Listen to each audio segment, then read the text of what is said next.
Assalamualaikum warahmatullahi wabarakatuh. Waalaikumsalam warahmatullahi wabarakatuh. Innalhamdulillah wa syukurillah wa la hawla wa la quwwata illa billah. Asyhadu an la ilaha illallah wa asyhadu anna Muhammadan abduhu wa rasuluhu la nabiyya ba'dah. Allahumma shalli ala sayyidina Muhammad wa ala ali sayyidina Muhammad. Amma ba'du. Inna nasrikum Abdullah dan muliakan. Apa hal itu jamaah satu sore dan mudah-mudahan hari ini nikmat luar biasa saya Allah Subhanahu wa taala. Puji syukur kepada Allah, semoga salam mendoakan Allah ini soal menikah desa sakit pengajian majelis menikah insyaallah setiap rintik hujan ataupun air yang tadi membasahi tubuh kita, baju kita itu menjadi saksi perjalanan panjenengan datangi majelis taklim, membangun masjid dan silaturahmi. Salawat dan salam pada junjungan kita Nabi Muhammad Sallallahu alaihi wasallam. Ibu bapak panjenengan sakit terus umat mendapat kita syafaat Allah. Amin. Bapak ibu ingkang tansah Allah Subhanahu wa taala ing sampun menika Abdullah Rauf badhe maringi pangertosan eling-elingan terkait tentang taklim buta yang setelah Allah sedekap. Mungkin-mungkin kalau masalah menika kajian menika saged dadosaken kula panjenengan nambah iman itu kepada Allah Subhanahu wa taala serta biaya ibadah mungkin dadosaken pengakosan menika nyatakaken dumateng Allah Subhanahu wa taala.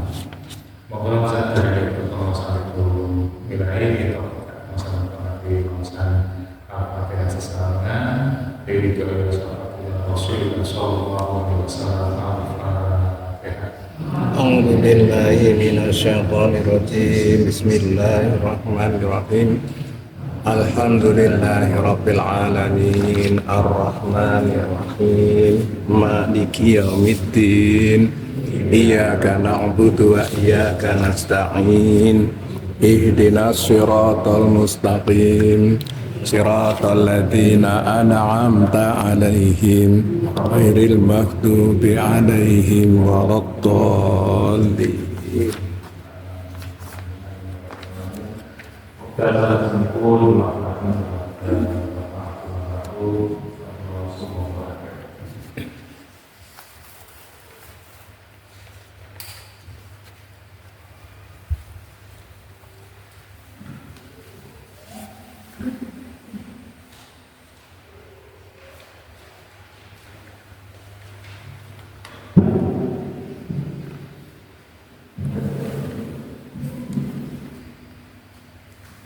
Assalamualaikum warahmatullahi wabarakatuh. Waalaikumsalam warahmatullahi wabarakatuh. Bismillahirrahmanirrahim.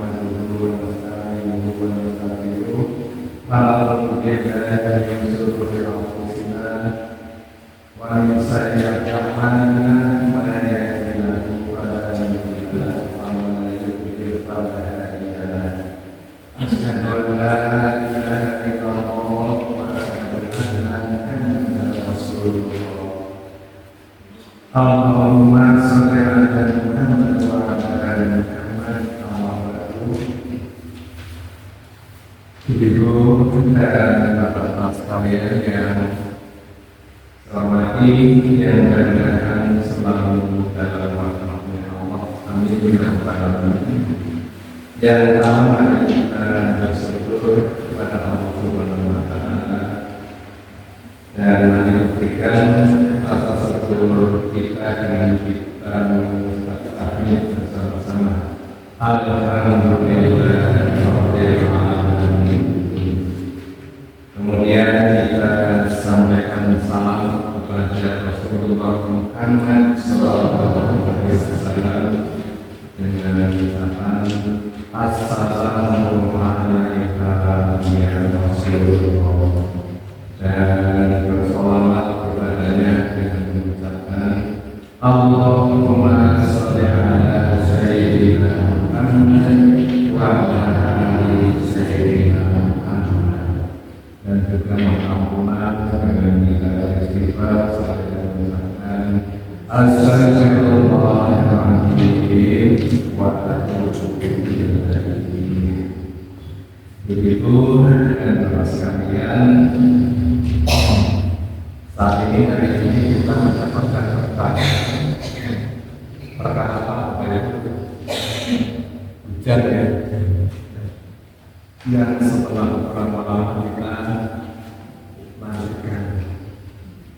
Tapi ada orang yang setelah diberi berkah tidak bersyukur. Tandanya apa? Mengeluh ini. Kalau ngaji udah ngajikan itu kan berarti mengeluh.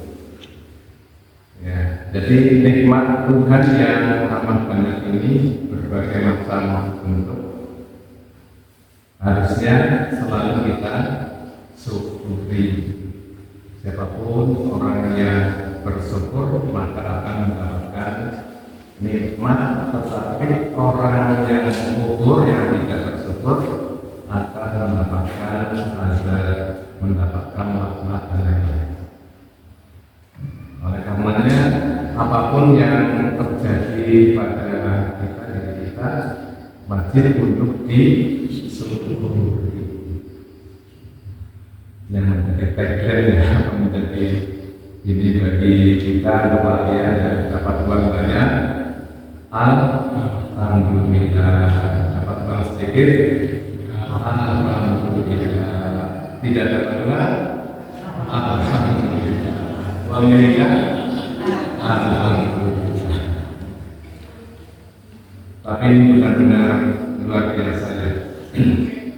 Jadi orang yang berlatih sungguh-sungguh ini biasanya akan diberi pelajaran yang sungguh-sungguh. Artinya bukan hanya sekedar teori, tetapi kenyataan. Nah, apakah saya termasuk orang yang sungguh-sungguh belajar atau tidak? Ya, belum lama ini juga mengalami seperti itu. Jadi benar-benar meninggal. Sampai dengan tapan itu. Ini benar saya. Ya, menurut saya semuanya baik. Mungkin bagi orang yang duitnya banyak, yang mungkin punya seberapa. Tapi bagi saya, itu kata saya juga bukan kata saya yang diberi oleh Allah. Kemudian kalau tidak berarti ya Allah memberikan kesempatan kepada orang lain untuk menerima. Tapi yang anehnya begitu saya warga ada yang hilang gitu ya, nggak lama, satu hari atau 2 hari ada yang hasilnya pasif ya, tidak di apa namanya, yang tidak dinyala-nyala. Nah ini makanya ketika kita belajar agama dengan sungguh-sungguh, siap-siap saja ketika mendapatkan pelajaran yang sesungguhnya. Kritikan alhamdulillah, ternyata ada kritikan bersyukur. Ini berarti belum jadi. Itu seperti itu. Kan banyak orang yang begitu, jadi pintar ngomongnya, tapi ketika diberi pelajaran yang sungguh-sungguh jadi lagi bersyukur malah kufur ya, kufur nikmat. Ini yang perlu kita bersama-sama, tidak hanya sekedar menghafalkan rumus atau dalil, tetapi harus bisa menerapkan dalil itu dalam kehidupan sehari-hari. Oleh karenanya pada sore ini yang ke-19 yang ada di dalam catatan saya, kecuali yang pertama saya kedua itu saya belum membuat naskah. Jadi ini sudah ke-19, berarti saya sudah ketemu panjenengan melalui majelis ini, insya Allah minimal sudah 19. Nah, kalau materi-materi panjenengan di sini Pak, barangkali di waktu-waktu senggang coba dibuka. Insya Allah akan urutan ya dari tahapan pertama sampai ke 19. Taklid bukan apa sih taklid? Taklid dapat dipahami sebagai suatu bentuk perilaku seseorang yang mengikuti suatu perintah atau menerima pendapat dari orang lain tanpa memiliki pemahaman yang didasari dengan hasil atau landasan hukum yang benar. Jadi melu tok gitu ya, apa namanya? Tidak berpikir, tidak bertanya landasan hukumnya dan lain-lain. Pokoknya supaya apa ya lalu menjalani. Itu di surat Al-Isra ya, surat ke-17 yang juga disebut surat Bani Israil. Di ayat 36, A'udzubillahi minasyaitonir rajim.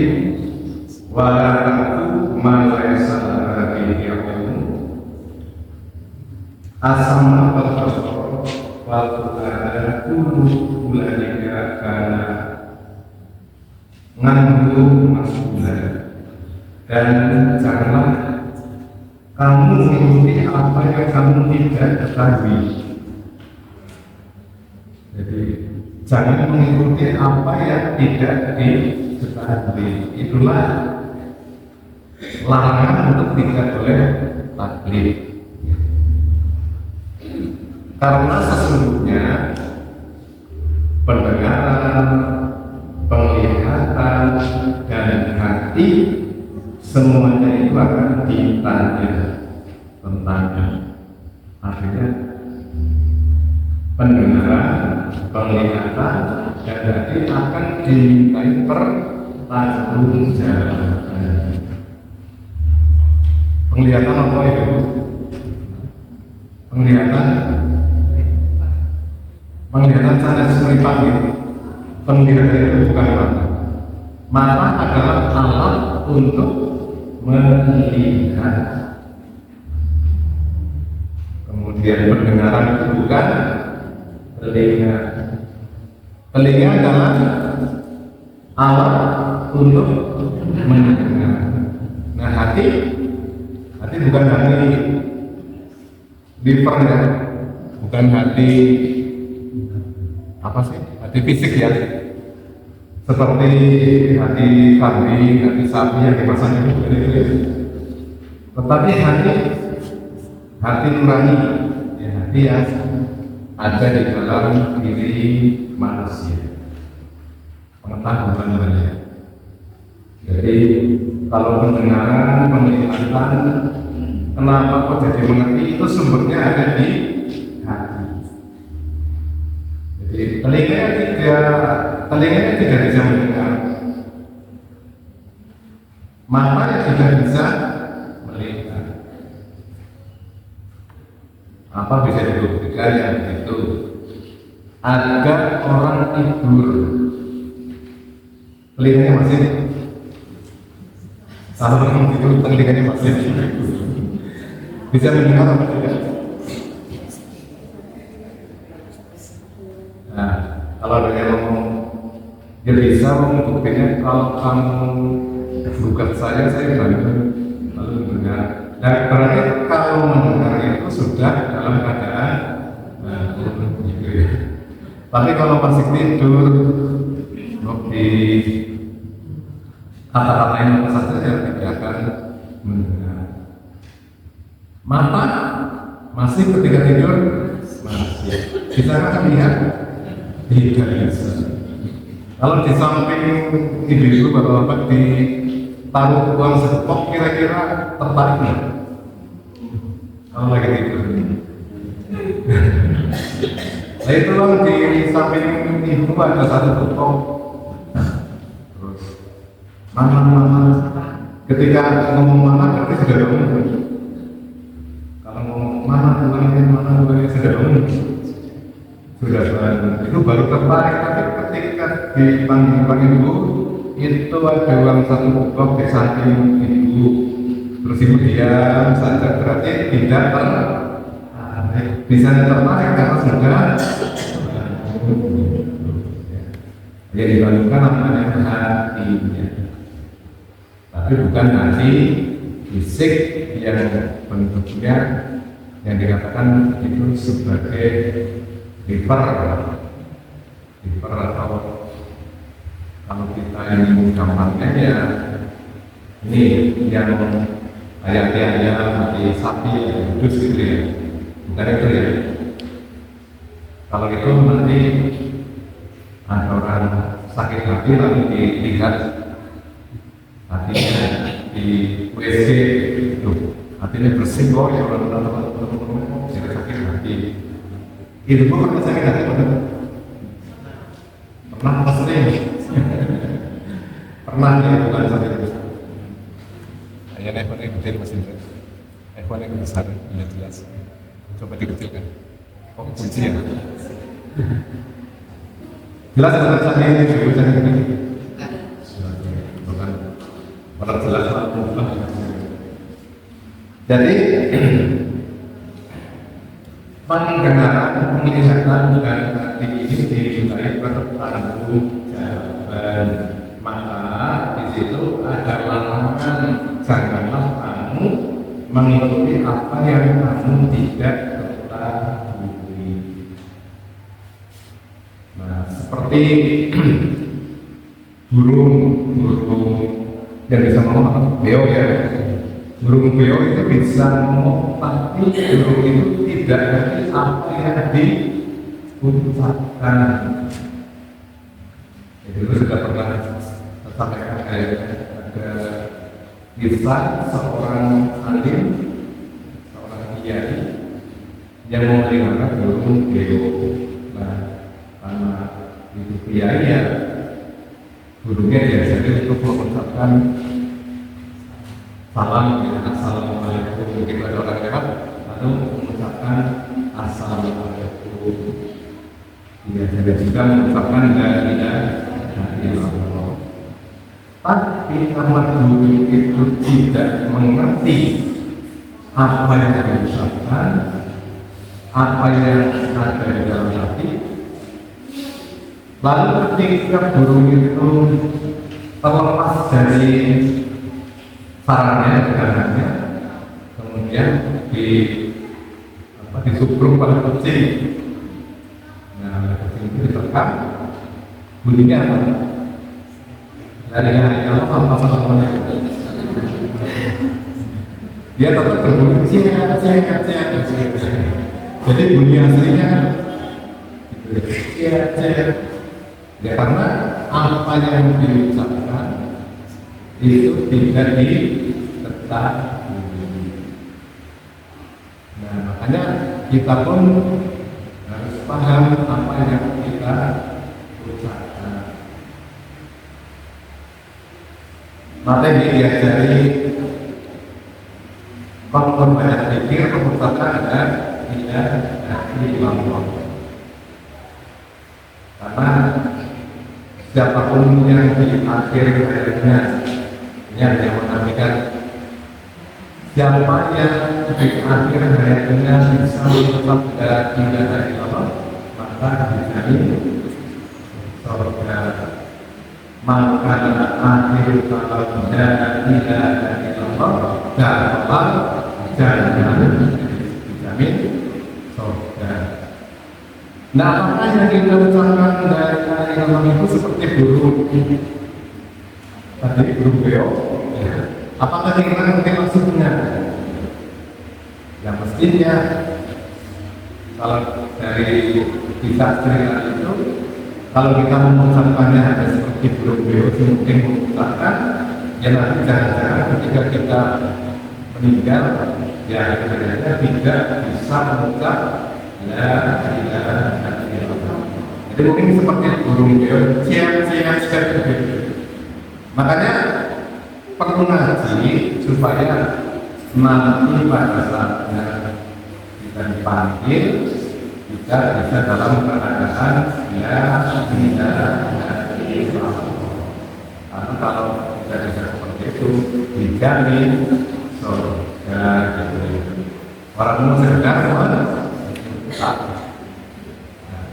kalau ada sekarang muslim berarti itu kategori masuk taklid.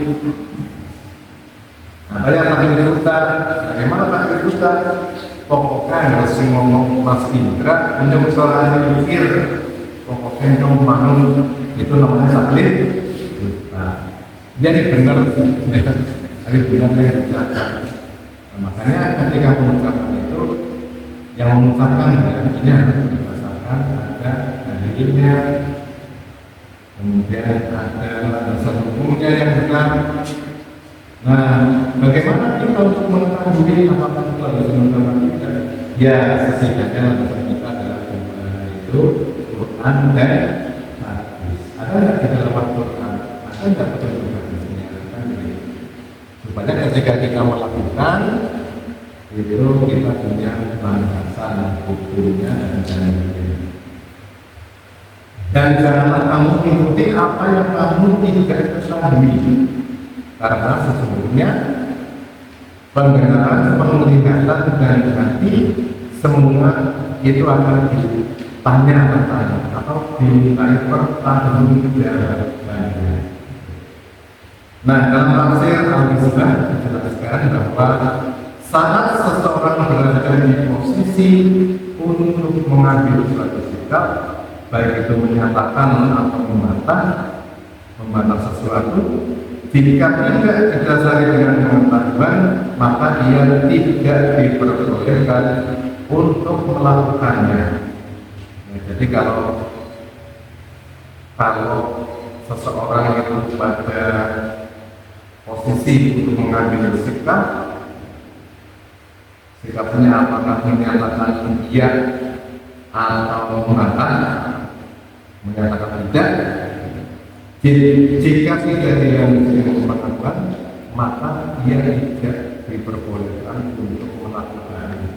Jadi sampai dengan kita yang mempunyai keyakinan bahwa apa yang akan kita lakukan ini benar, ada alasan dalilnya dan ada alasan hukumnya. Nah, kalau seperti ini, ibu bapak sekalian, itu melakukan sholat sudah ada yang 30 tahun melakukan sholat, 30 tahun. Kalau yang umurnya 40 tahun ya mungkin sudah 30 tahun ya. Bapak-bapak mungkin ada yang sudah 40 tahun melakukan sholat. Nah, sing perintah sholat itu sudah.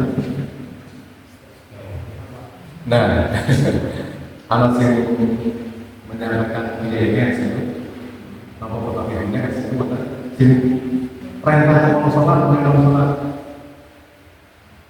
maka sing dikenal sholat itu, maka sing dikenal sholat, bagaimana?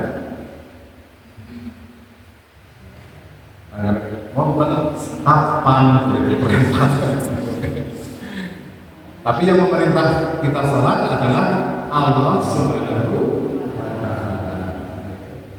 Adapun di perintah mengenai surat Al-Baqarah ayat 14. Aqimi sholata dirikan sholat untuk mengingat aku Allah. Jadi sing perintah wong sholat itu apa yakin itu? Kenapa yakin? Anas yaitu surat Taubah ayat 14. innani ana Allahu la ilaha illa ana fa'budni. Nah, terus yang itu ini sholatan dirikanlah sholat untuk mengingat aku. Dan sholat itu perintahnya itu pun mengingat Allah. Kenapa Anda sholat melakukan kehutan? Dia dulu waktu saya mau sholat kehutan ini kebanyakan malah kalau di tempat saya itu sepanjang sholat sejak dari habis takbiratul ihram sampai dengan akan salam, bahkan mungkin sudah sampai salam, yang terakhir itu pekerjaan. Ibu masak belum selesai, menyuci belum selesai, bahkan mungkin ada makanan tadi yang belum ditutupi dengan daun saji. Coba kasih itu. Madosi dong mencari barang kecil, temannya mencari jarum, malah ketemunya cuma lagi. Padahal kesannya dirikan sholat untuk mengingat aku apa maksudnya. Nah, yang memerintahkan sholat itu Allah, yang diperintah bintang. Jangan kalau sebenarnya, kalau sebenarnya kelihatan kontak tanpa. Jadi perlu dikaji dan ini hubungannya kan supaya tak beli. Jadi ketika kita sholat itu karena menjalankan perintah Allah, tapi bukan perintah langsung kepada kita, tapi kita mengikuti Rasul karena yang perintah sholat adalah Nabi Muhammad SAW. Nah, kita yang mengaku sebagai umatnya maka ikut sholat. Nah, bagaimana caranya sholat? Ya, sholat itu di Quran tidak dijelaskan untuk sujud dan lain-lain. Yang dijelaskan bagaimana tata caranya sholat adalah Nabi Muhammad SAW yang pada waktu itu menerima perintah untuk melakukan sholat. Bagaimana sholat yang diajarkan oleh Rasul? Nah, itu yang kita ikuti. Solu kama antuni usoli. Jadi sederhananya sholat kamu semuanya ini dari Rasul kepada umatnya. Sebagaimana kamu melihat aku sholat itu pada waktu itu Rasulullah itu memberikan tanda sholat kamu sekalian. Bagaimana sholatnya dari Rasul? Sebagaimana kamu melihat aku sholat. Mencontoh mengikuti perintah. Mengikuti sebagaimana yang kamu lihat aku sholat ya, berarti tidak mencontoh. Kalau mencontoh berat karena Rasul itu paham bahwa umatnya ya seperti saya pandangan mungkin gitu ya, yang termasuk orang-orang awam, ya orang mungkin ada orang kayak sholatnya Rasul cukup dengan mengikuti tata caranya Rasul sholat. Subuh, rakaat, zuhur, 4 rakaat, dan seterusnya. Kemudian ada ajarkan sholat rawatib, dan yakin sih diikuti sholatnya dari Rasul. Jadi kudu yakin kalau Rasul dari sholat subuh dia rakaat, dan yang mengikuti Rasul dia rakaat. Yang apa-apa kalau mencontoh Rasul pada itu Rasul sarungan bukan tidak sarungan pakainya baju besaran mesti jubah gitu Tapi apakah juga itu menunjukkan kemusliman atau keislaman seseorang? Ya enggak juga. Abu Jahal, Abu Lahab, yang abu itu kan orang-orang juga pakai syubhat, tapi dia tidak mau mengikuti Rasul. Jadi jangan membahas masalah pakaian. Nah, yang diikuti itu adalah menutup aurat. Kalau auratnya laki-laki dari pusat sampai ke lutut. Kalau perempuan auratnya muka dan telapak tangan yang boleh dibuka. Selain itu aurat semuanya. Jadi bukan harus pakai seperti pakaian orang ya merepot. Karena di Indonesia beda dari itu budaya yang dicontohkan begitu. Jadi yang memerintahkan sholat itu Allah kepada Nabi Muhammad lagi kita mengapa sholat karena mengikuti pilihan kita yaitu Nabi Muhammad SAW. Kepriwe tata cara sholat yang diikuti baik apa yang dilakukan oleh Nabi. Orang besar sendiri anak sendiri sekolah dan mana anu pada kita di waktu anak sendiri masalah sholat malah orang mikirkan sholatnya malah mikirkan tukar anak sendiri berkurun subuhnya kalau sing orang itu masalah itu nggak usah di namanya di bahasa seperti itu. Ya kalau imamnya pakai kunut, kita makmum ya kita ikuti imam.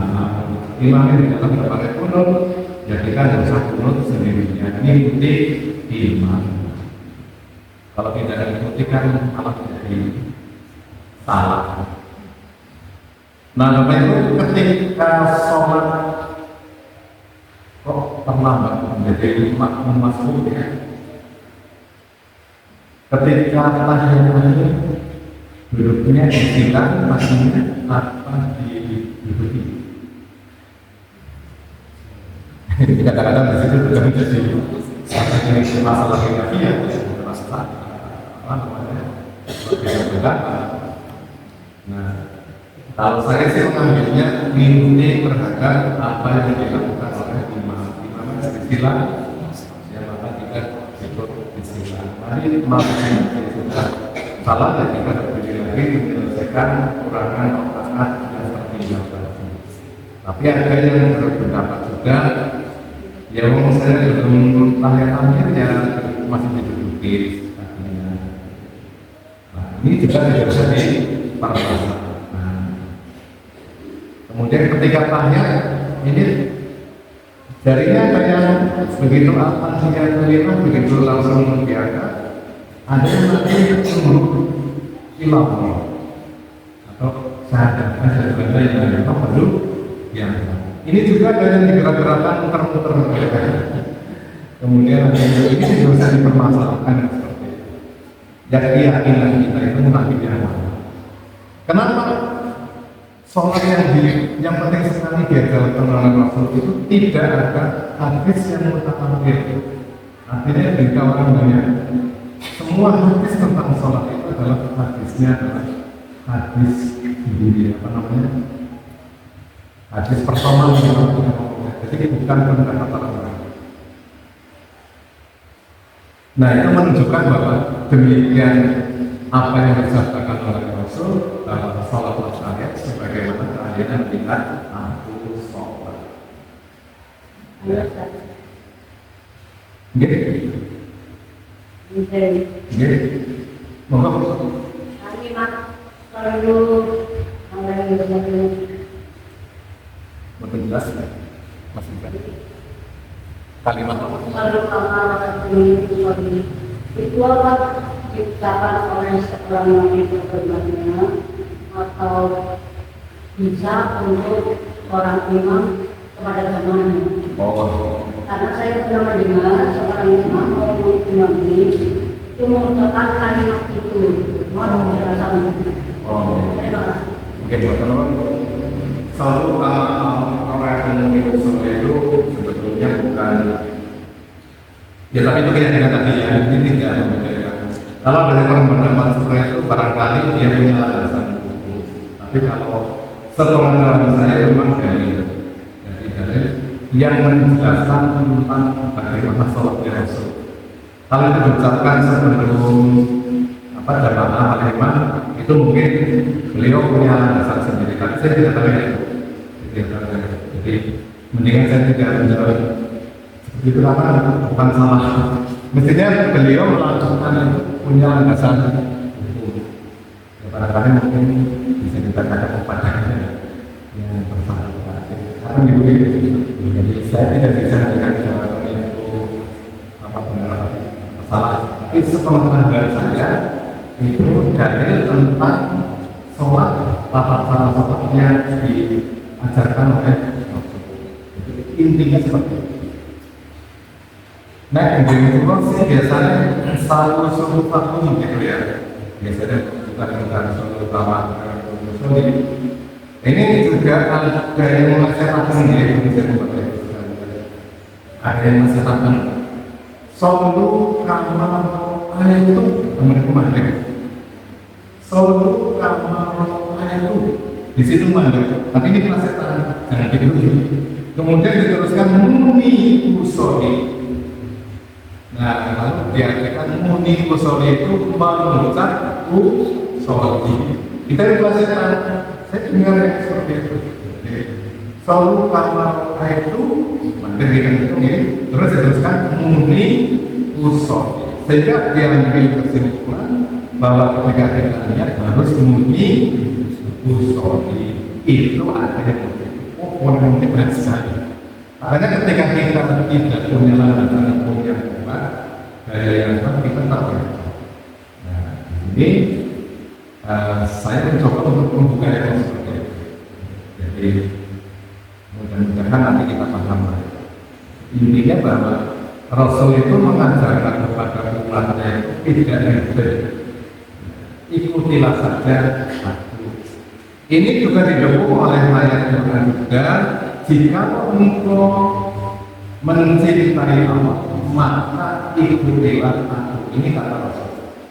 Tapi dalam Al-Quran Qul in kuntum tuhibbunallah fattabi'uni. Jadi ketika kamu benar-benar mencintai maka ikutilah. Ini Rasul yang disuruh mengatakan kepada umatnya oleh Allah. Jadi ikuti, bukan contoh. Karena kan jadi bedakan mana mengikuti, mana mencontoh. Jadi penting banget memahami seperti ini supaya nanti tidak terjadi pergesekan di sesama umat muslim. Kalau ini tidak dikaji, maka sering umat sesama muslim itu malah pergesekannya.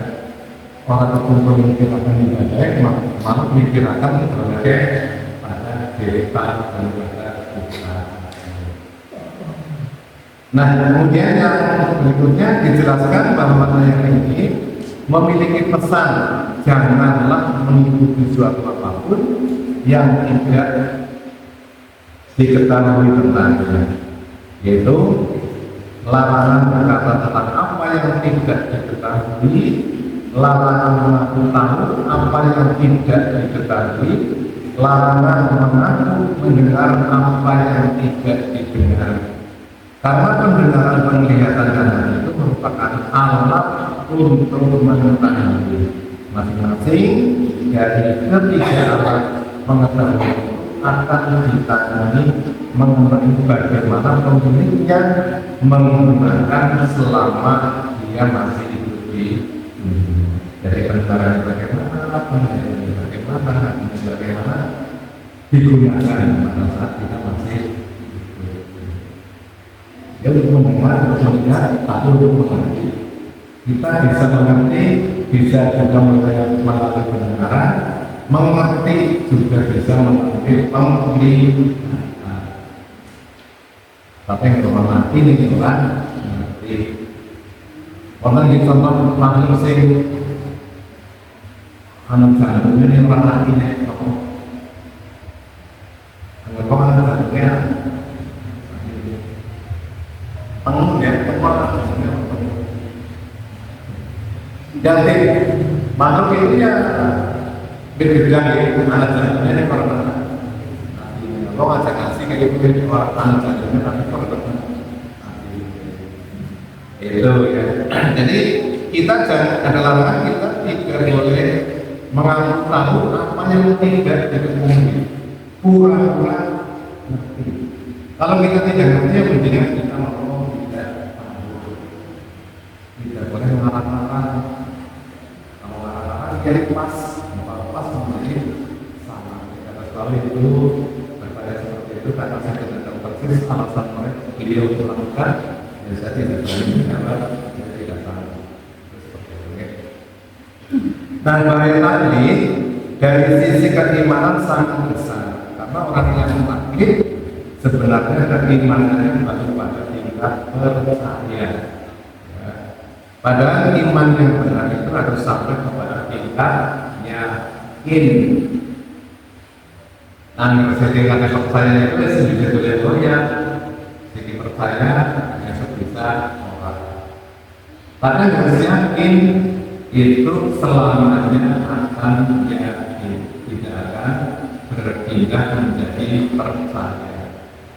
Nah, karena kebanyakan umat Islam itu baru pada percaya, maka bisa imannya bergoyang-goyang.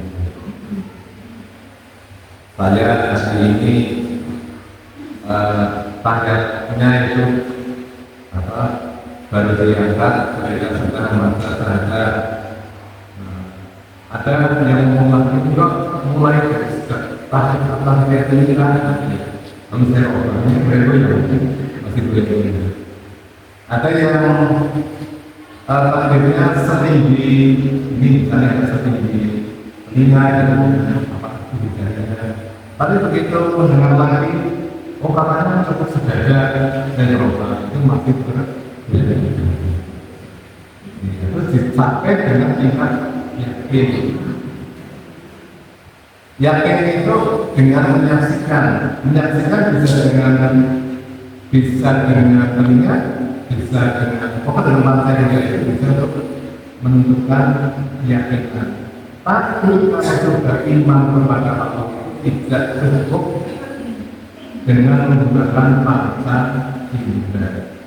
Jadi untuk mengetahui, untuk mengenal Allah misalnya, itu bangsa Israel tidak cukup untuk mengetahui. Mata bisa mengenali warnanya, tapi mata tidak bisa mengenali kebetulan.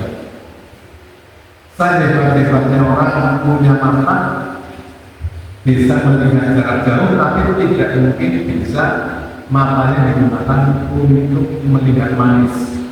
Rasa manis bisa tidak? Saya bedanya teh manis itu masih juga dari perkiraan apa sudah yakin? Ya kalau belum dicicipin berarti masih perkiraan. Tapi begitu diminum, oh teman ini teh manis. Yang menyaksikan apa itu? Mata apa tidak? Tidak. Matanya lidahnya, wah itu suaranya nyaring banget ya. Lidahnya apa telinganya? Itu suaranya nyaring, suaranya enak gitu kan. Yang menyaksikan telinga. Lidah yang bisa menyaksikan manis, pahit tapi tidak bisa menyaksikan suara. Itulah itu seterusnya. Jadi ada 5 indera itu hanya bisa untuk mengenali terhadap makhluk, tidak bisa untuk mengenali Allah. Nah ini nanti pada saatnya kita bahasnya. Ketika kita mengerti terhadap apa itu percaya dan yakin, maka untuk tingkat keimanan kita harus yakin dengan penyaksian. Dan saya mengingatkan sekalian, kalau sadar pada tataran keyakinan itu harus menyaksikan. Kalau sadar pada tataran pernyataan, maka belum butuh penyaksian. Asyhadu an la ilaha illallah, artinya aku bersaksi bahwa tidak ada Tuhan selain Allah. Itu pernyataan atau persaksian? Pernyataan, ya. Menyatakan bahwa tidak ada Tuhan yang berhak diibadahi kecuali Allah. Menyaksikan apa belum? Belum.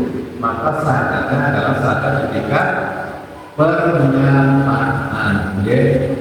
Nah, apakah salah? Ya tidak. Tetapi kalau kita ingin di level teknologi ini harus sampai kepada tataran penyaksian. Saya menyaksikan yang saya ibadahi adalah Allah. Tuhan satu-satunya saya ibadahi adalah Allah. Nah, kalau sudah pada pikiran itu, maka itu yang disebut yakin. Kalau baru pernyataan, ya baru tingkatan persaksian. Apalagi yang mengatakan itu orang yang tidak pernah berbohong, yang menegakkan kepada kita orang yang tidak pernah berbohong, maka apa yang dikatakan itu kita mempercayai, belum meyakini. Menurut saya mungkin kalau saya mengatakan bahwa di tengah-tengah masjid ini kalau dikali 2 meter, nah di bawah itu ada emasnya. Nah, karena misalnya dengan itu percaya kepada saya tidak pernah berbohong dan saya memberikannya untuk mendeteksi program mulia emas di bawah tanah itu, lalu dengan percaya kepada saya. Kita akan percaya kepada saya. Percaya ini, karena saya punya ilmu, saya tidak pernah berbohong kepada Tuhan. Saya merasakan di tengah-tengah masjid ini kalau dikali 2 meter itu ada emasnya. Misalnya begitu. Jangan baru tinggalkan persaksian. Nah, ternyata digali di sana tidak ada apa-apa. Coba anda percaya? Oh, itu sebenarnya lain lepus gitu. Berarti pertanyaan bisa berubah. Nah, umpamanya benar-benar kita berarti dengan info sama perubahan. Nah, kalau sudah seperti itu tidak akan berubah. Bapak Ibu ingin sampai ke tingkat yakin atau percaya? Yakin sudah setiap satu misalkan bisa hadir di majelis ini, nanti siapa tahu Allah akan membuat kita pada waktu itu supaya tidak kena tipu lagi. Kalau masih tidak percaya masih memungkinkan untuk kena tipu siapa? Yang tipu kita itu para iblis, yang ada umat Islam. Tapi lihat perjuangan itu. Dia sudah pengen yakin, tapi kalau orang ngaji, hanya pakai tunggu diyakini. Tidak ada gitu. Ya, jadi taklid bisa membinasakan umat Islam. Dan di dalam surah itu disebutkan kamu akan melatahi, mengikuti atau bertaklid kepada umat-umat sebelum kamu, sedekah demi sedekah, sehasta demi sehasta, hingga kalaupun mereka masuk ke dalam lubang dialog, kamu akan mengikutinya. Ini kalau kita melupakan level yakin, sehingga masih di tataran percaya. Memungkinkan sekali kita akan diikut. Kenapa? Kalau nanti ngaji itu dijelaskan besok dengan saat para ulama. Yang penting adalah malaikat Allah ini teman-teman kerja lawan Allah. Jadi dengan begitu itu nanti budaya masa lagi sekarang orang ini mau pendengaran dari itu dia nggak lihat apa namanya sekarang waktu itu coba sepanjang sendiri sebelah depan tapi juga untuk ini kan mau semampu bertemu di itu kan kehidupan. Maka ketika kita tatarannya masih tidak percaya, masih tidak teruskan. Nah, mana yang supaya kita yang bisa mengatakan mungkin yang ketika kita sudah tidak taklid lagi. Namun mungkin karena butuh mungkin teman-teman ini akan bisa dijelaskan secara instan itu butuh waktu yang lama untuk menjelaskan. Makanya tamu kita rajin belajar bersama-sama yang sama nanti pada saatnya kita berada pada level yakin, pada tingkatan yakin, bukan hanya sekedar percaya. Insya Allah ini kita belajar bersama lah supaya sampai ke tahap itu. Kalau sudah pada tahap yakin, sudah itu pasti akan ada kebenaran yang pasti. Nah, kalau sudah pada tahap ini ya sudah dijadikan lagi, itu pasti benar, pasti benar. Nah, sekedarnya mungkin karena ini Bapak Ibu sekarang digunakan terus. Kalau kita mendengar atau mempelajari apakah itu terjemah tafsir Al-Quran, kalau tidak bisa kembali kepada Allah, maka tafsirnya atau terjemahannya atau tafsirnya itu pasti sama. Jadi tafsir, terjemah atau tafsir itu harus bisa menjelaskan yang ditafsir itu kembali kepada Allah. Kalau tidak bisa kembali kepada Allah, berarti tafsirnya atau terjemahannya salah. Ini rumus yang penting. Alasannya apa? Biar kemudian bisa kembali. Nah, kalau kita punya rumus itu, maka kita tidak ada ketika kita mendengar ceramah dari siapapun, kalau membahas saya, kok terjemahannya atau tafsirnya tidak bisa mengembalikan ayat yang ditafsir itu kepada Allah, maka pasti itu terjemahannya dan tafsirnya salah. Nah, berbeda ya. Suatu saat kita akan mungkin aku memberikan awal bukan di rumus. Pada saatnya kita bisa tahu ya. Jadi mungkin itu tinggal saja dalam masyarakat pada hari ini. Jadi taklid sebenarnya mengikuti dengan tidak melandasi pengetahuan. Kita hanya ikut-ikutan mengenai taklid. Itu bahasa gampang. Apalagi tadi kami seorang sebiru orang sebenarnya apa yang ngomong kayaknya mengikuti. Itu jangan kita lakukan yang seperti itu. Mudah-mudahan kita bisa terhindar dari akhir karena tadi itu sangat berbahaya ketika di mana kalau kita masih berada pada keadaan taklid sangat memungkinkan kita terjerumus.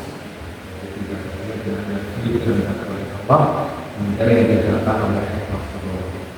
Maka itu sekalian karena kita ini Al-Quran Subhanallah